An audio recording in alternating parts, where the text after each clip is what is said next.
حکیم الامت مجدد الملت مولانا اشرف علی تھانوی نور اللہ مرقدہ، حضرت کے پاس ایک بندہ آیا، غیر مقلد بھی تھا، اندھا بھی تھا، کسی مسئلے پر بات کرنی تھی۔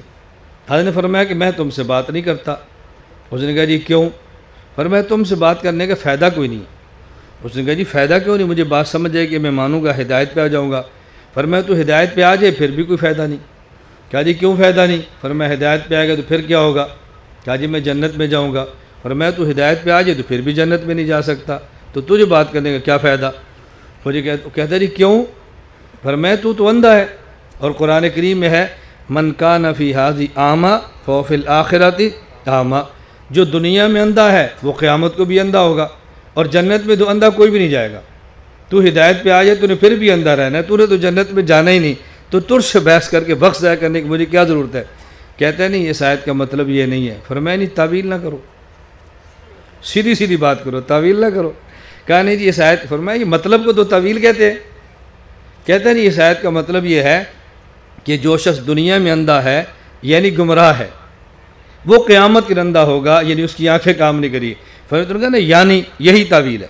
بیٹا امام ابو حنیفہ فرمایا اس کا مطلب یہ ہے، تو تم کہتے ہو تعویل ہے ہم نہیں مانتے، اور جب تو کہہ دے مطلب یہ ہے تو پھر ہم کیسے مانیں؟ اگر آیت میں تعویل نہ کریں تو تیرا جنت میں جانا ثابت نہیں ہو سکتا۔ آیت میں تعویل کریں گے تو تیرا جنت میں جانا ثابت ہوگا۔ اب اپنی باری آئی نا تو بات سمجھ آ گئی۔ اس نے کہا جی مجھے سمجھ آ گئی کہ امام ابو حنیفہ رحمۃ اللہ ٹھیک فرماتے۔ میں تمہیں کیسے بتاؤں امام حنیفہ کتنے بڑے آدمی ہیں؟ میں تمہیں کس درس سے بتاؤں امام کتنے بڑے آدمی ہیں؟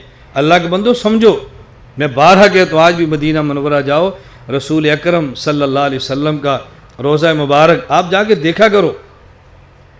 مسجد نبی کا جو پرانا جو ترکی عمارت ہے نا، ترکی عمارت پرانی، آپ وہاں کھڑے ہو جائیں اور آپ قبلہ کی طرف منہ کریں، اوپر لکھا ہو ماشاء اللہ، یہ درمیان میں لکھا ہوگا، پھر لکھا ہوگا اللہ، پھر نیچے لکھا محمد۔ آپ قبلہ کی طرف منہ کریں نا تو ادھر ہوگا ابو بکر، پھر ادھر ہے عمر، ادھر عثمان، ادھر پھر علی، یہ لکھا ہوا ہے۔ ادھر لکھا ہوگا حضرت ابو عباس، ادھر لکھا ہے حسن، ادھر ابو ہریرہ، ادھر لکھا ہے حسین۔ پھر جہاں لکھا ہے نا نبی پاک صلی اللہ علیہ وسلم، یعنی آپ ادھر منہ کریں، یہ روضہ ہے، یہ اس طرف اس کونے میں روضہ ہے۔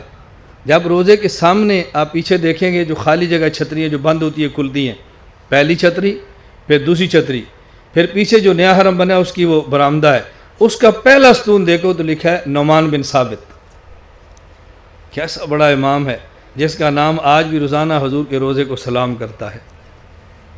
لوگ سمجھتے ہیں عام آدمی تھا، عام آدمی ہے، دنیا سے گئے کتنے 100 سال ہو گئے، اس کا نام آج حضور پاک صلی اللہ علیہ وسلم کے روضے کے سامنے ہے۔